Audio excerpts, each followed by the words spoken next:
सरकारने हिंदी सक्तीचा जो जी.आर. काढला होता तो काल घाबरून मागे घेतला अशी टीका रोहित पवारांनी केली आहे। सरकार घाबरलं असल्याचं रोहित पवारांनी म्हटलं तर मराठी माणसांचा हा विजय असल्याची प्रतिक्रिया रोहित पवार यांनी दिलेली आहे।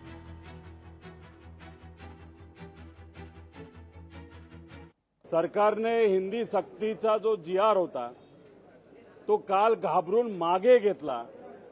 मग कुठेतरी आपल्या सर्वांना म्हणावं लागेल, मराठी माणूस स्वतःच्या हितासाठी जेव्हा एकत्रित येतो, स्वतःच्या स्वाभिमानासाठी एकत्रित येतो, तेव्हा मराठी विरोधात असणारे लोक, महाराष्ट्राच्या विरोधात असणाऱ्या लोकांना माघार ही घ्यावीच लागती। ही काल आपल्या सर्वांना तिथं बघावं लागलं।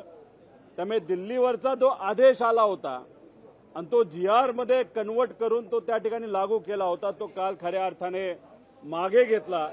मग मराठी माणसांचा तो विजय आहे। लोकशाही मराठी ऐका, पहा, जागरूक रहा।